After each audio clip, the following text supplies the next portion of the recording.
His divine grace, iskcon, swami. All glories to the Assembly. All glories to the Assembly. All glories to the Assembly. And all glories to Shri Shri and the Lord. Someone took that pill. Okay. Hold that back. Oh, let me sit on it. Okay, that's good.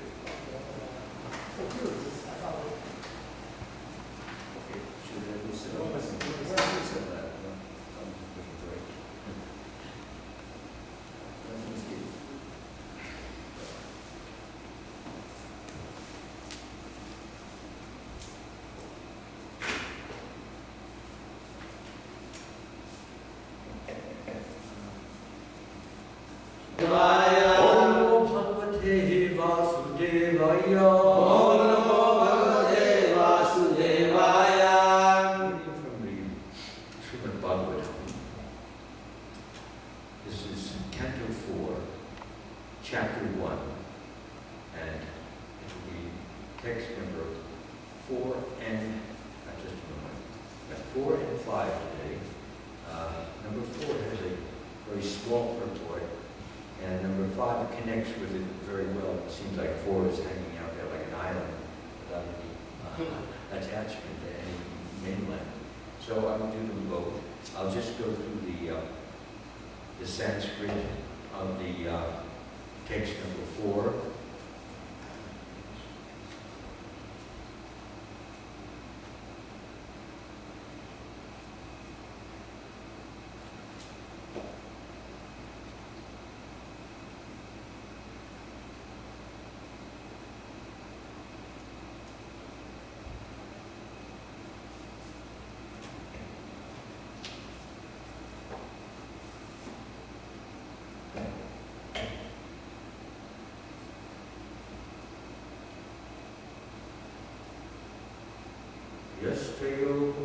sakshat Vishnu yogena swarupade yastri sarakshina muter amsarvastana paini. Translation.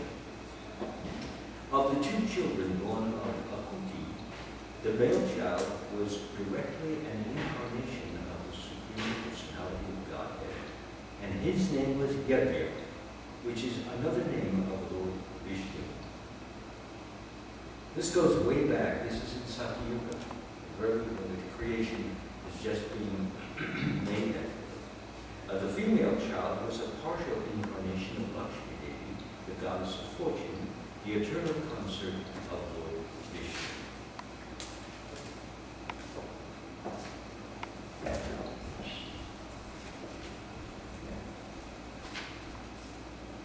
Purport.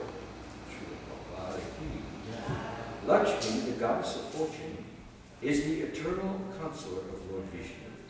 Here it is stated that both the Lord and Lakshmi, who are eternal consorts, appeared from Akuti simultaneously. Both the Lord and his consort are beyond the material creation, so we cannot judge them by material standards.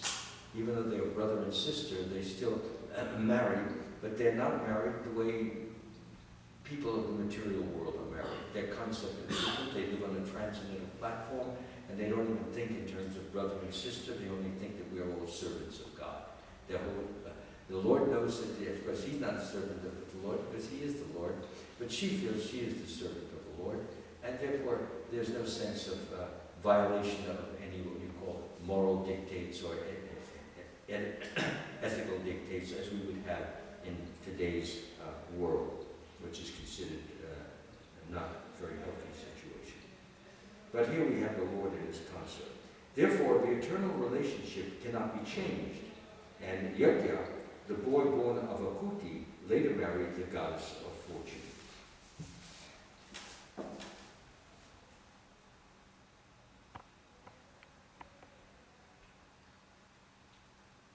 So now we go to text number 5. It's on the board now? Yeah? Yes. Number 5? Yes. Aninyasvagraham putrya. Aninyasvagraham putrya. Aninyasvagraham putrya. Aninyasvagraham putrya. Putram vitattarocisham. Putram vitattarocisham. Putram vitattarocisham. Putram vitattarocisham. Swayambhuva mudayukto. Swayambhuva mudayukto. Swayambhuva mudayukto. Swayambhuva mudayukto. Ruchi jagra dakshinam. Ruchi jagra dakshinam. Ruchi jagra dakshinam. Ruchi jagra dakshinam. Aninyasvagraham putra. Aninyasvagraham putrya. Putram vitattarocisham. Putram vitattarocisham. Swayambhuva mudayukto. Swayambhuva mudayukto. Ruchir jagra dakshinam. Ruchi jagra dakshinam. Aninyasvagraham putrya. Aninyasvagraham putrya. Putram vitattarocisham. Putram vitattarocisham. Swayambhuva mudayukto. Swayambhuva mudayukto. Ruchir jagrata dakshinam. Ruchir jagra dakshinam. Aninyasvagraham putrya. Aninyasvagraham putrya. Putram vitattarocisham. Putram vitattarocisham. Swayambhuva mudayukto. Swayambhuva mudayukto. Tirjagaha dakshinam. Ruchir jagra dakshinam. Aninyasvagraham putrya.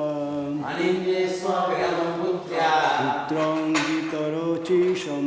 Putram vitattarocisham. Swayambhuva mudayukto. Swayambhuva mudayukto. Ruchir jagra dakshinam. Ruchir jagra dakshinam. Aninyasvagraham putrya. Aninesha griham putra putram vitarocisham swayambhuvo mudayukta ruchijagraha dakshinam. Aninyeswagraham putrya putram vitatarochisham swayambhuvo mudayukta ruchijagraha dakshinam. Aninye brought to Svagraham home. Putriya born of the daughter. Putram the son. Vitata Rochisham very powerful. Swayambhuva the Manu named Swayambhuva. Muda being very pleased. Yukta with Ruchi the great sage Ruchi Jagraha kept Dakshinam the daughter named Dakshina. Translation and purport by His Divine Grace Srila Prabhupada Ki. Swayambhuva Manu very gladly brought home the beautiful boy named Yajna, and Ruchi, his son-in-law, kept with him the daughter Dakshina. Please repeat. Swayambhuva Manu very gladly, Swayambhuva Manu, go ahead. Very gladly brought home the beautiful boy named Yajna, and Ruchi, his son-in-law, kept with him the daughter Dakshina.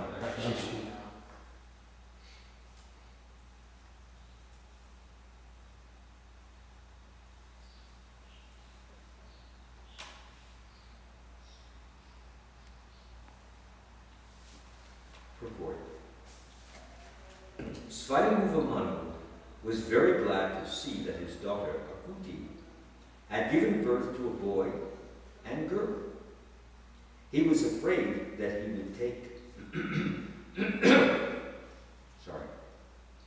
Have some water? Oh, thank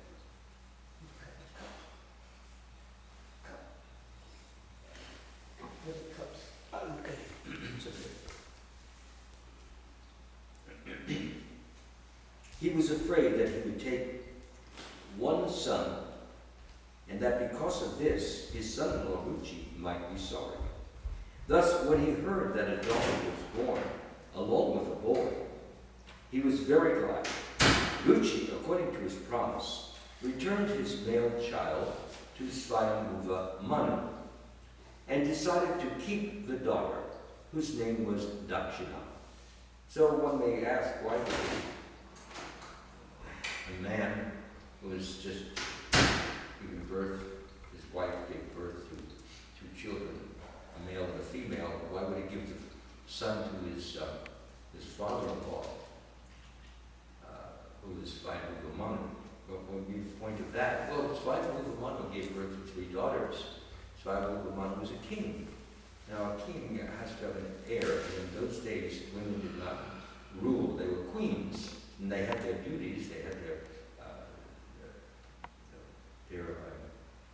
activities laid out, but they did not rule the kingdom. They assisted the king in whatever way they could, and they aided whichever way they could.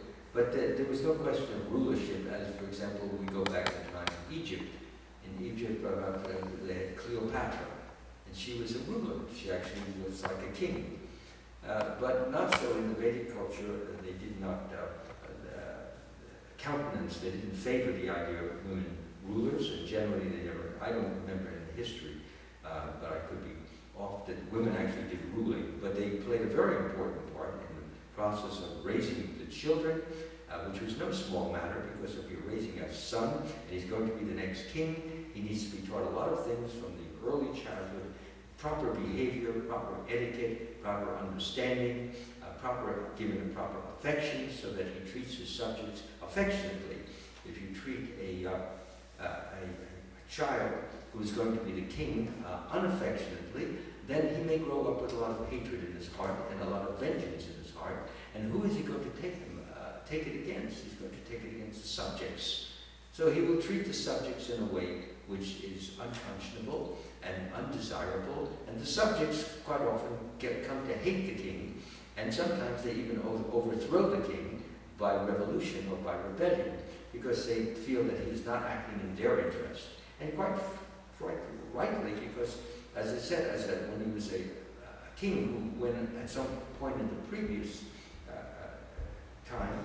earlier time, when he was a child and he was abused and he was not properly treated and he was condemned or he was chastised overly so, therefore he rose up with an inferiority complex, like he's worthless, he's useless, he can't do anything, but he's going to prove to the world that he is useful, that he can do things, and he often does it in an abnormal way. We had a king called Vena. Vena was very vain. He's extremely vain. And his name was appropriate, at least in terms of English meaning of the word vain, one who loves himself very greatly, to the extent that he considered himself the Supreme Lord. And he wanted all the Brahmins to worship him. He wanted all the subjects to worship him.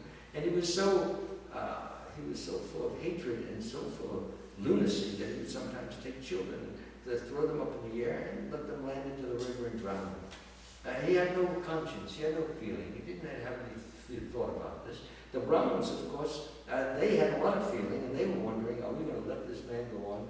Now, Brahmins generally are not into cursing, but they can do that. And at an appropriate time, they will do that. When it serves the general kingdom, all subjects of the kingdom, who are being harmed by such a king. Because whatever, as it says in the Bhagavad Gita, whatever a great man does, common men follow, and whatever standards he sets by exemplary acts, all the world pursues. So, therefore, if people see the king killing, murdering, harming, condemning, chastising, unfairly, unjustly, as a king should not do, there should be a sense of justice combined with a sense of mercy.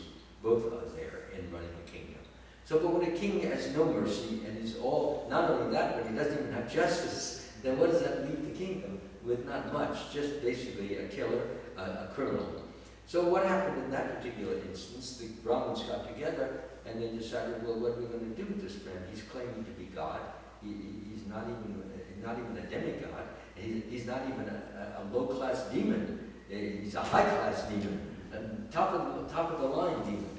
So we have to get rid of this man because there's no other way except he's very powerful, he's very strong, but he cannot oppose, he cannot withstand, he cannot repel the curse of a Brahmin. Brahmin's curse is fraught with all sorts of potency, power, which comes from their spiritual practices. And those spiritual practices have gone on for many years, and they carry it to a family. So each Brahmin has a certain amount of power, and they have a Brahmin thread, and they pronounce a curse. That means they're giving up some of their spiritual power for the purpose of killing, not murdering, because this is the best thing that can happen to the kingdom, so that nobody will be unfairly dealt with or opposed or harmed in the kingdom. So that's what they did. They broke the thread, they pronounced the curse. There was no question of compassion here. If you allowed a man to continue doing that, the compassion really was, is for the subjects and not for the king. And he was what you call incorrigible. He was so vain that if you told him that he did something wrong, rather he would want to kill you immediately. So much pride, so much puffed up, so much conceit did he have. So you can't let a man rule. I was bringing that point so that we understand that a woman has a very great responsibility in raising a child so that he actually develops a certain amount of what we call normal, balanced self-love, not excessive self-love, which was Vena. He loved himself so much that if anybody loved him, you're damned. You're ready for to be killed. dungeon or whatever.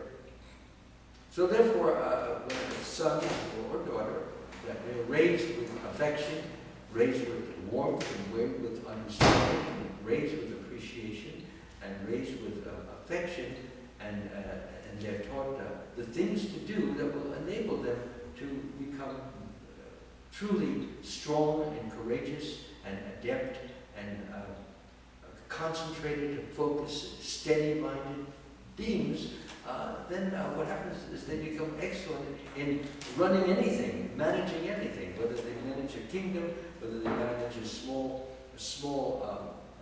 part of a kingdom, or whether they're managing a school. Whatever they manage, they do it well because they feel good about themselves. They have a self-love and self-respect. And they manifest that self-respect to all the subjects or to the students, and everybody loves them. That's why everybody loved Lord Ramachandra. He was perfect. He was the ideal king. And he, of course, was brought up by Kaushalya. She was his mother, and he had other women who were like mothers to him. And he had his father, who loved him extremely much, almost to the point of madness. He loved Ramachandra so much that when Lord Ramachandra did do the declaration of Kakai, that he lived in the forest for 14 years and gave up the kingdom to Bhara, when Dasharatha heard this, it was unthinkable and unbearable to think that he would be separated from his beloved, his dear, his sweet Ramachandra, whom he had seen every day in his life. Now, suddenly you're going to be cut off, actually, from God? I mean, he knew intuitively this was God. So how can I live without the presence of God? Like the gopis, they were practically dying when Krishna had left Mathura. So the point is that Dasharatha actually, his pain was so intense, his pain overwhelming, inconceivable, that I remember that when he was under a curse, we remember that Dasharatha had to die in just the way he died, because he had in a casual way, going back in his early youth, what he had done is he went out at night to do some hunting. Now, hunting at night is unthinkable for a warrior because you can't see the quarry. So what happened is but he had the power to be able to shoot an arrow and hit a target by sound. He was so adept at the bow and arrow. So he had heard in the distance the slurping sound of something in the river there, and he assumed that it was an elephant.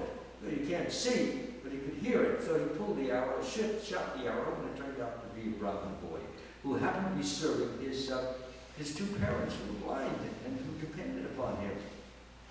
And they were very attached to him because he was their eyes and he was their life. And they loved him for the love that he was giving them. It was nice, if you have a son who gives you a lot of affection and a lot of warmth, well, you don't want to ever part from him because he's just so adorable and lovable and likable, and you want to do so many wonderful things with him. That's not normal for fathers and sons to be like that. So,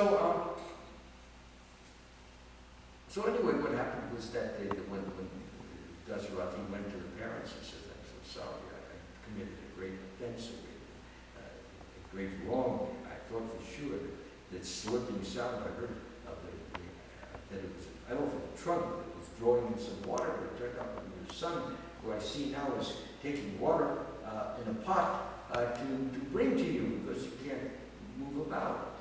So the father and the mother, they just listened very calmly, very peacefully and quiet.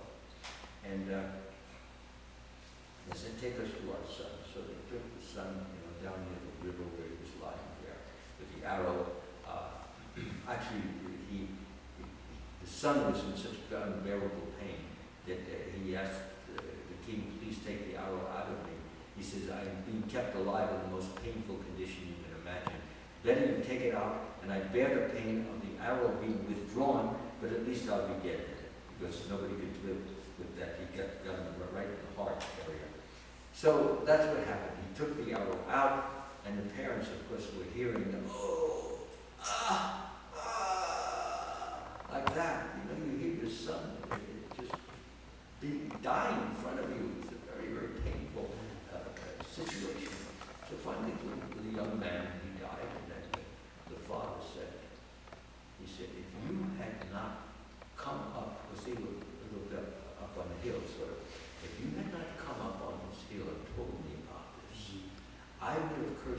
so heavily that for many, many lives you would suffer. But consequently, because you gave me the benefit of at least being with my son in his last moments, I would still curse you, but it will not be anywhere near as what I would have done. And the curse that I give you is that just as we are now bereaved of our son at a great loss, and we cannot go on living without him, not just from a physical point of view, but from an emotional point of view, we are so completely attached that we don't want to live without him. So therefore I curse you to have a similar fate. And what had happened was that when Lord Ramachandra, he chose to go to the forest with Kakai, she demanded that he do that because she had gotten 2 boons from Dasara. One of them, she said, you go to the forest for 14 years, and during that time, my son Bharat, he will run the kingdom, he will manage the kingdom. And by that time, she felt that although everyone loved Lord Ramachandra, but everybody, time passes, she figured everybody would just love her son Bharat, and all would work out well. But later on, when Bharat heard what she had done, he was ready to kill his mother. And he had all to do with to restrain himself. And this is an incarnation of God.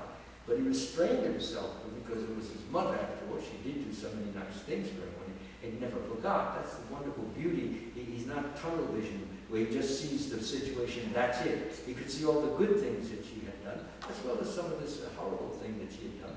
Because he loved Lord Ramachandra just as much as the king did.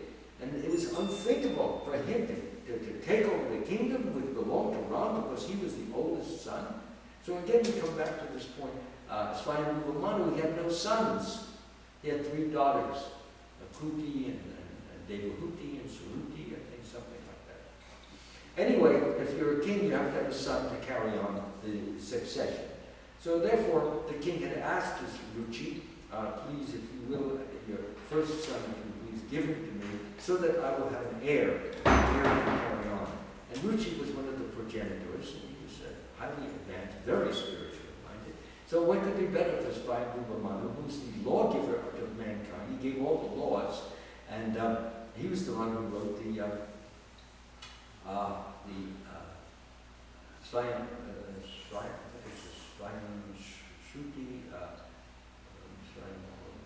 Manu's Samhita. Manu's Samhita, you all heard that.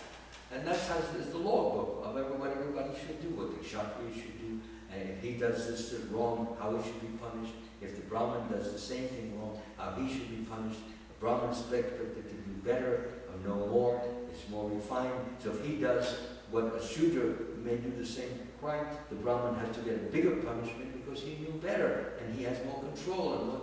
So therefore, all the laws that a person, a human being, has to follow in order for society to run properly, it has to have laws, because the laws are the basis of order.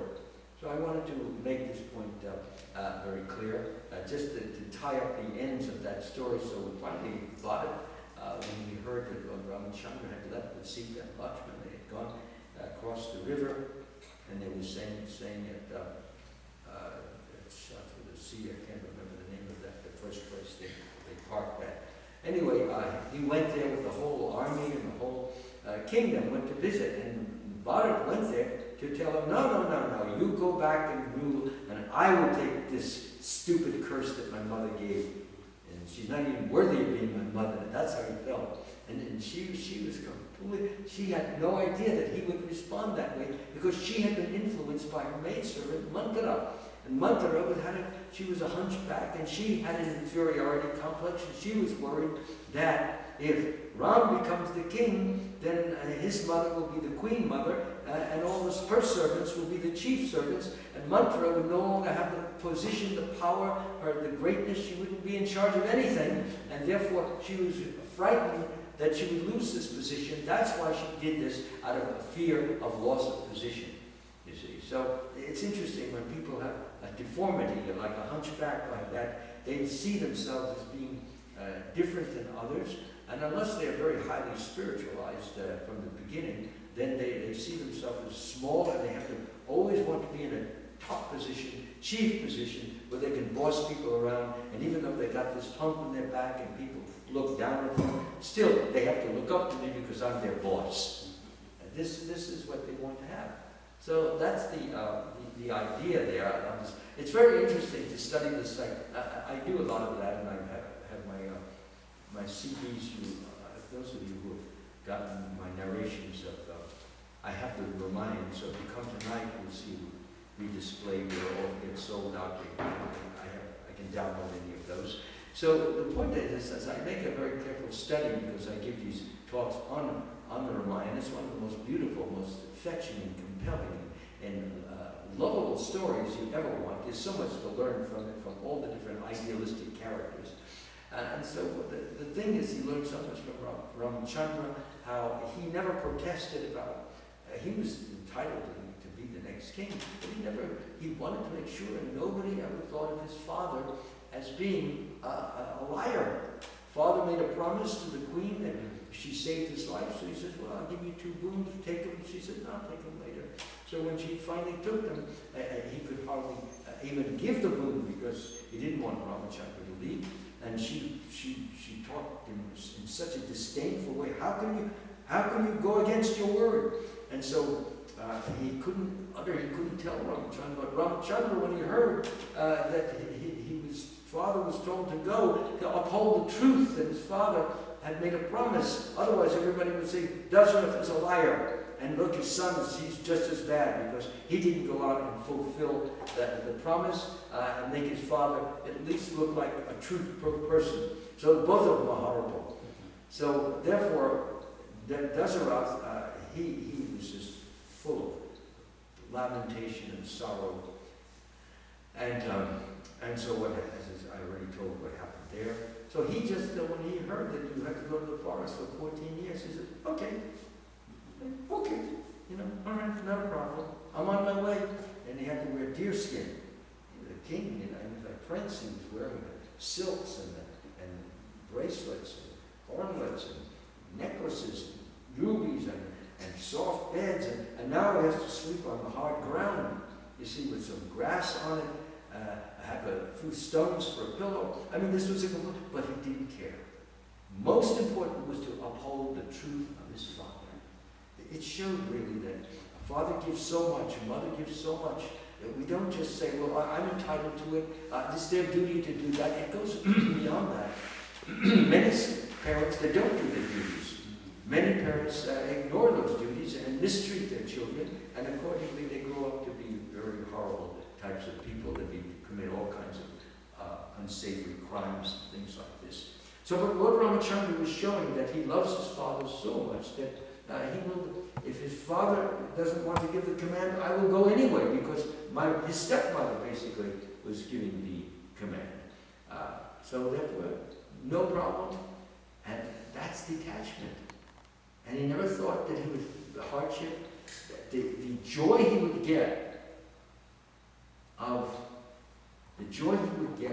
keeping his father's reputation pure and stainless was more important to any joy he could get in living in the kingdom on soft, comfortable cushions, soft beds, having thousands of people waiting on him, saying Jai Ram, Jai Ram every few minutes. He couldn't care about any of that. Now most people in the material world, that's what they live for. Somebody calls their name, oh, you did a great job, oh, you're so wonderful, you're so glorious in what you're doing, and that's what they want to think that they're important.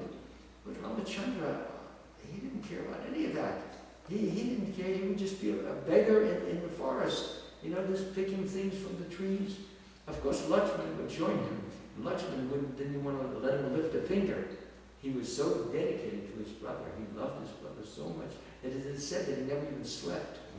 That when Sita and Ram would lie down on the ground, he would stand guard, you see.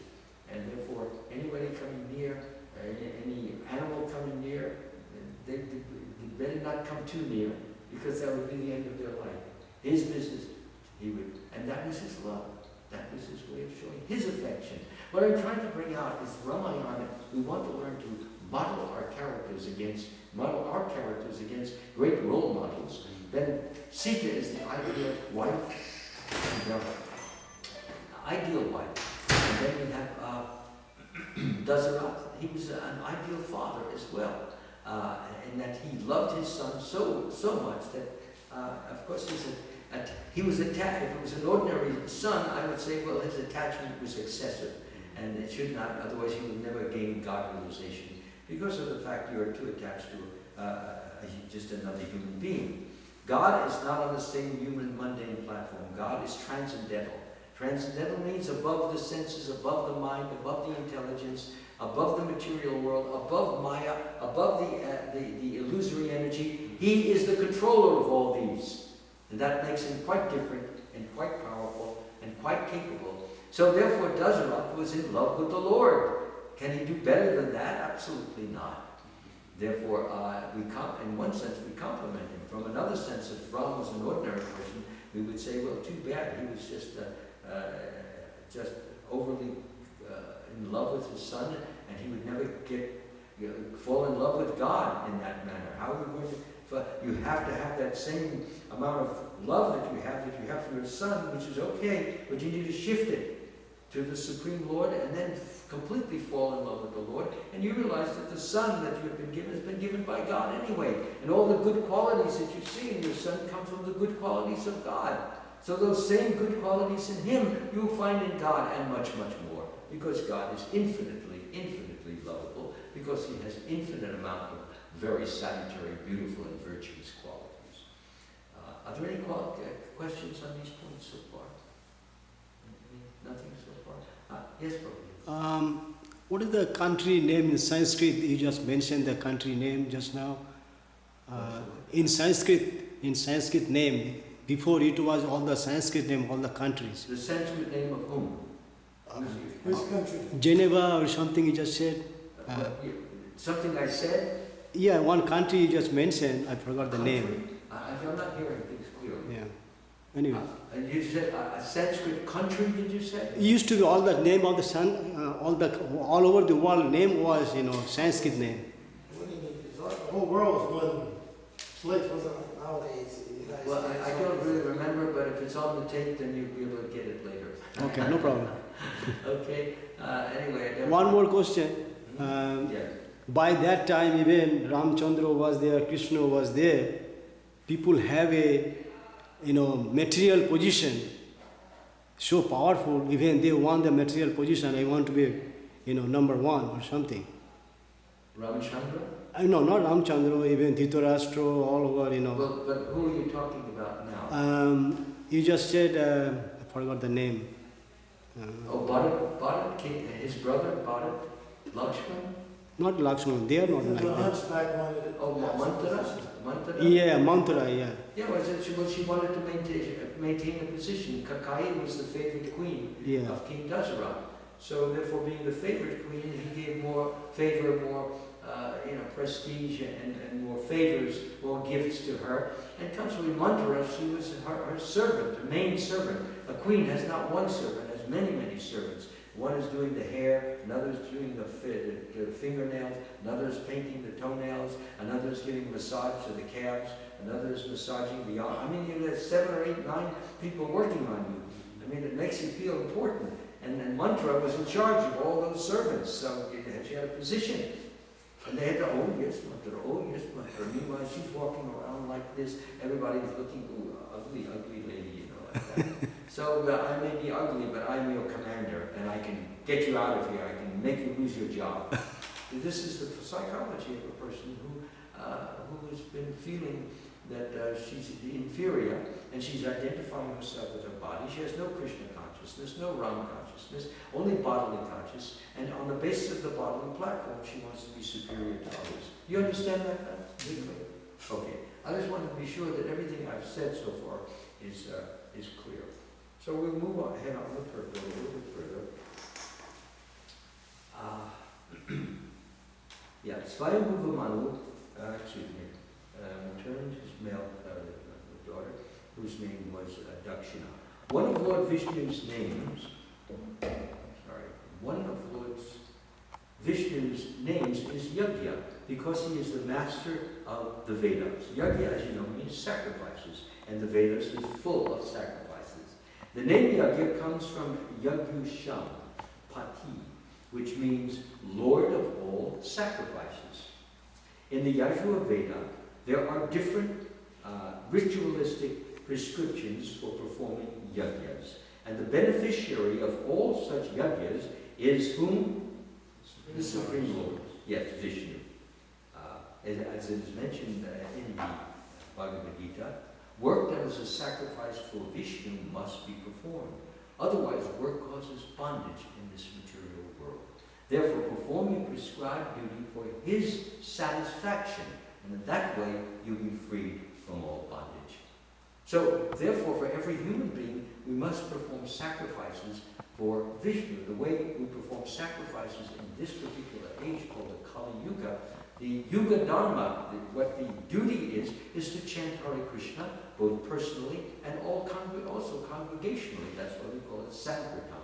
Sankirtan means singing with others. And just Kirtan is just singing, you can sing alone. And Japa is just generally chanting by oneself. And usually softly if you have other people around you. If you don't have anybody around you, then you can chant as loud as you like. Haridas Thakur used to scream out the mantra, Hare Krishna! And when the bird would pass over, you got liberated now, see? You just heard the holy name. And the bird and her fledglings, they're all there. There's spiders. Hare Krishna! Oh, Mr. Snake, you look how envious you are. We'll turn you into a saint. Hare Krishna! You know, that was his mentality. And he believed that. And Lord Chaitanya, who was God himself, seconded it. He actually stated that, yes, that is true. The holy name is so powerful that it starts everyone on the path of liberation. He's not immediately all liberated, but you're starting, and what it means is God agrees to take up your destiny. In other words, he will make sure that certain incidents, certain events will happen in your life which will cause you to become more interested in your spiritual life, such as, who am I? Why am I here? What is the real purpose of life? Who is God? And once I know who God is, what am I supposed to do in relation to God? How do I develop a relationship with God? All these things are developed. Of course, it could be in 1 year, it could be in 100 years, or it could be in 1,000 years. Everyone is different, and everyone takes longer or shorter time. So, but the path, the path of liberation, you're already walking on it. Now it's a question of Krishna making arrangements according to time, place, and circumstances, according to our previous karma and our future karma. And Krishna sees all that in 1 second, and therefore he's able to make the necessary adjustments as is necessary. Okay? Therefore, it is stated in Bhagavad Gita, Yadyartha Karmana, one should act, but one should perform one's prescribed duties only for the sake of Yajna or Vishnu. If one does not act for the satisfaction of the Supreme Personality of Godhead, or if one does not perform devotional service, then there will be reactions to all one's activities.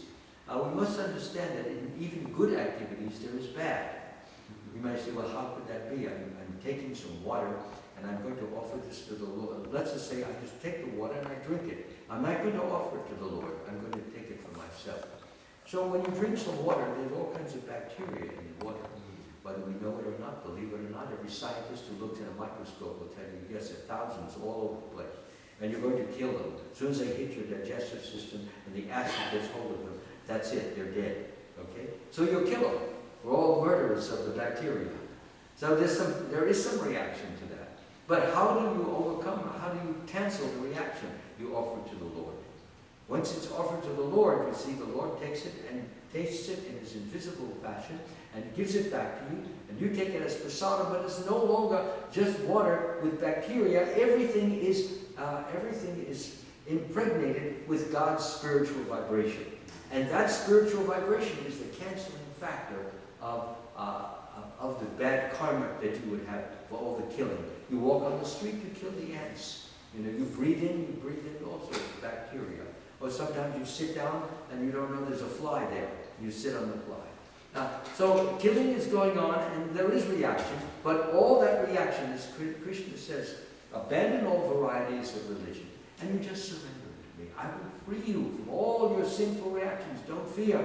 Just abandon all varieties. Give up all these different kinds of religions. you just take shelter of me.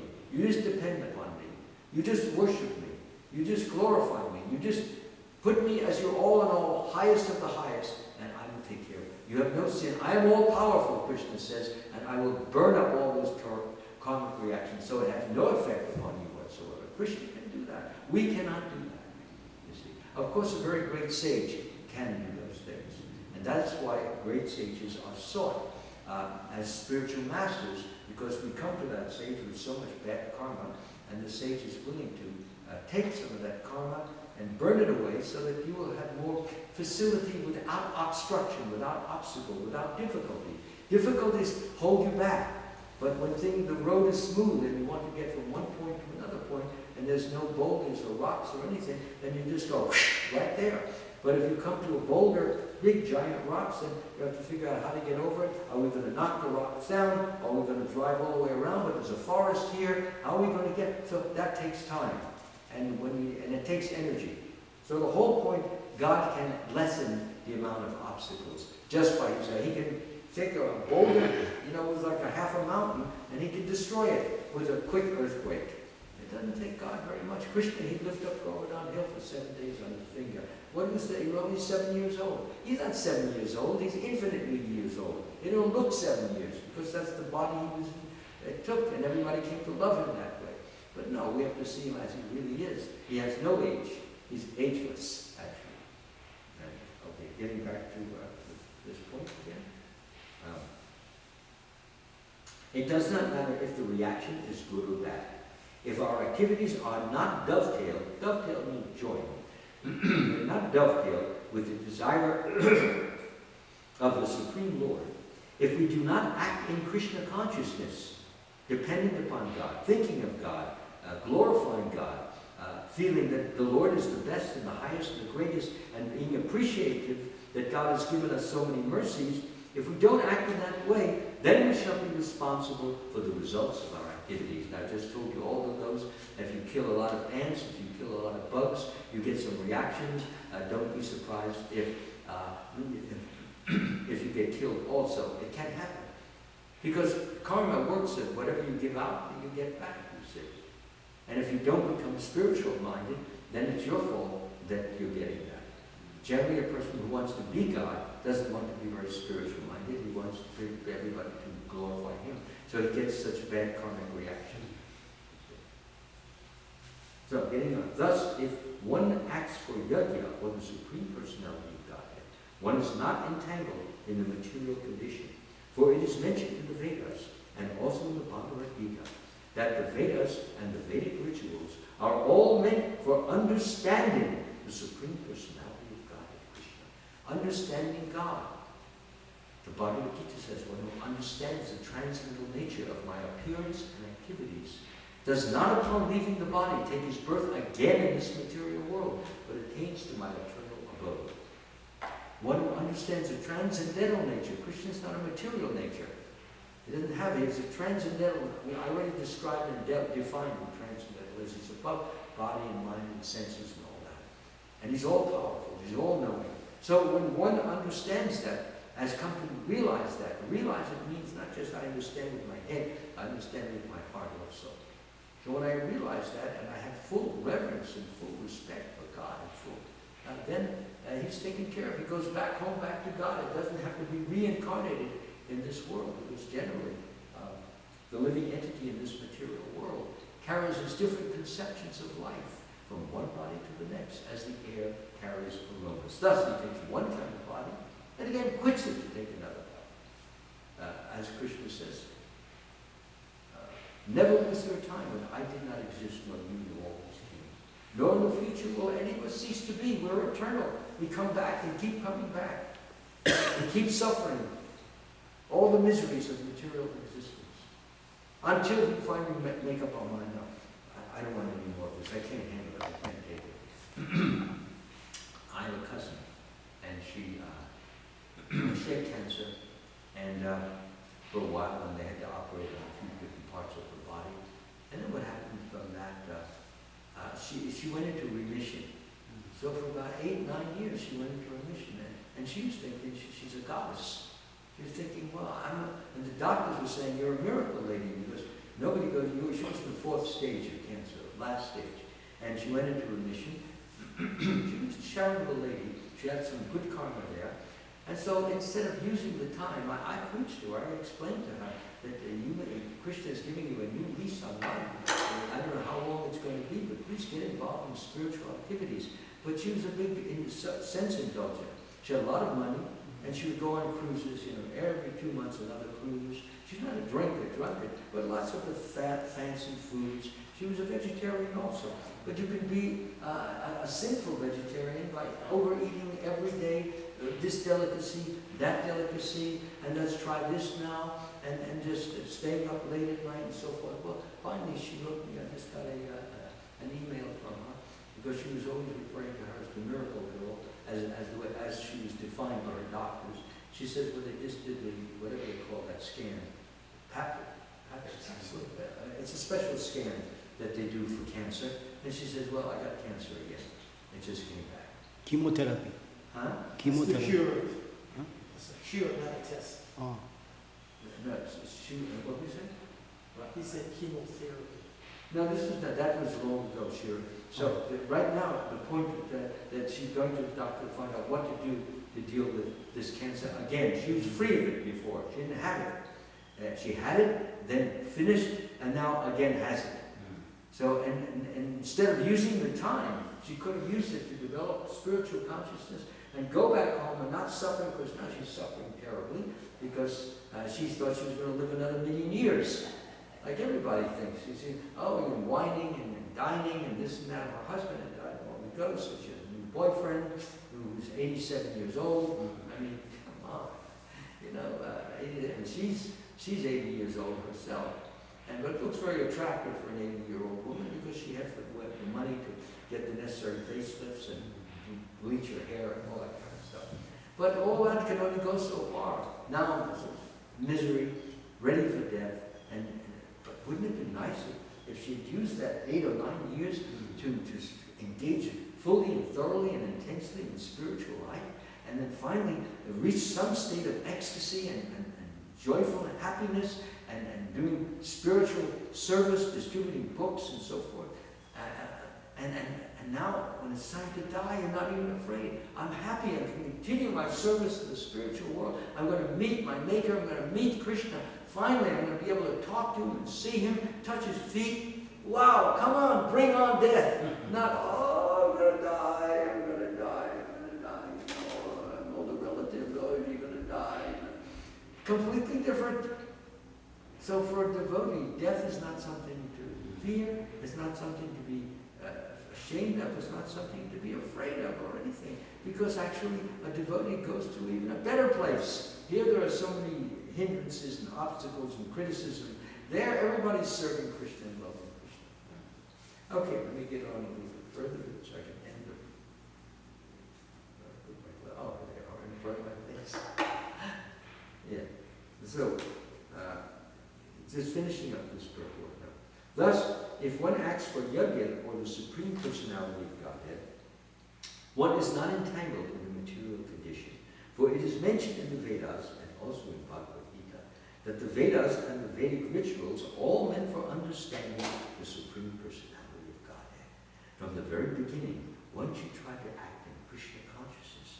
This will free one from the reactions of material activities. Our whole life is nothing but reactions from the past.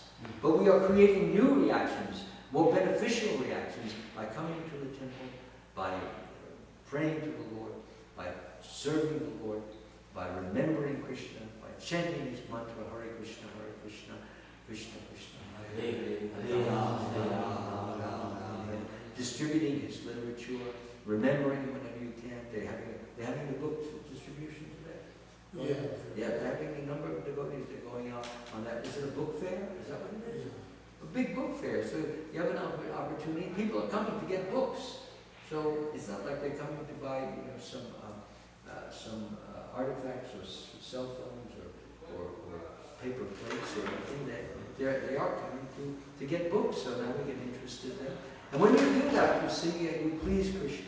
And when you please Krishna, he makes your life a bit easier so that you can perform more spiritual activities to Him, and as a result of gaining those spiritual activities, what will happen is that when we have to go leave, you leave in a refreshed and a happy, enlivened, feeling ready and willing, and not unwilling, and not unready, and hating death, but rather just wanting so much to meet the Supreme Lord, further serve Him in a more intimate and a more closer way. Thank you so much, Hare Krishna.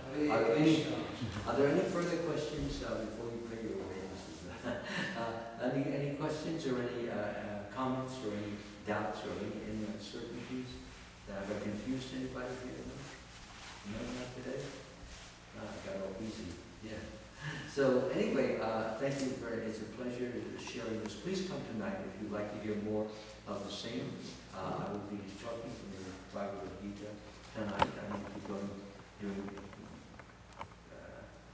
the verse from the 18th chapter, 57 and 58, which deals with gaining absolute protection from God. How we can get His protection. And I know everybody is scared today. You walk into a store, you don't know somebody's standing with a gun ready to shoot you and everybody else there. Like in that nightclub in Orlando, that person's in a nightclub, and they were just drinking, having fun, thinking they're going to go on doing in the same life. Where a man comes in and he blows away 49 killed and maybe a few hundred injured. Yeah, they thought that could never happen. And kids in school, one other kid, because he didn't particularly like the teachers in the schools, he comes in and he's just, and he has a whole lot, and these things are going on. In the 1950s and 40s, when I went to school, no such thing. Absolutely not. The closest the person would come, he'd have a toy gun, which was an imitation of some Luger or some, what do they call Magnum 50 or one of those things. It was an imitation, but nobody would ever dare. Usually there were water pistols. And then you squeeze the trigger and you got a bunch of water in your face. That's what we did when we were kids, you know. You'd be sitting in class, trying to do your lessons. Suddenly you get a big squirt of water in the back of your neck. And you look, or the teacher turns around, and you have long distance. Who did that? Who did that? Nobody goes home today until the person fesses up. This is what we did. We threw spitballs, wads, right? But that's even fun. But today they don't throw spitballs; they throw bullets. No, you can go in any big show, and anybody can buy them. You can be a mentally disturbed, mentally incompetent person here. I want that. If I'm going to kill 100 people today, well, watch me go. Watch my magic. It can happen. In India, we respect teacher. We touch their feet. That's a proper attitude, yes. And we touch mother, father feet, Yeah, of but course. completely opposite over here. That's true. That's true. And that's the problem. But even in India, they're becoming contaminated by Western civilization. And they're looking up. So the schools they did what you said, they worship the feet of it. Now they're expecting the teacher to worship their feet because they're paying to get the lessons. Yeah, things change. Kali Yuga, things get we call deteriorated, degenerated, and the result is doomed civilization. That's what happens. Our Sanskrit teacher was very strict. If you do one hyphen or comma, he give you one big, stick is there, boom, on your hand. That's it. The same thing in my time. Here in America, it used to also, especially if you went to a Christian school, the nuns, they walk around with a ruler in their hand. The ruler, a wooden ruler, and if she caught you, she would say, put your hands on the desk. And the kid would go home and he would say to his mother, hey, look, I got blood here. The nun, she did this to me.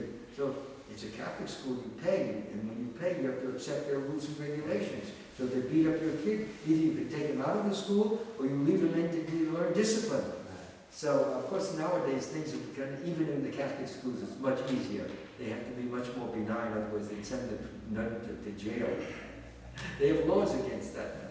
So anyway, I appreciate your comments. Are there any other comments or anything? I want to thank you again. Please come tonight. It's my pleasure sharing this with you, and I hope that I get the opportunity to give you chance to make a little advancement myself just by trying my best to transmit it to you. Thanks so much.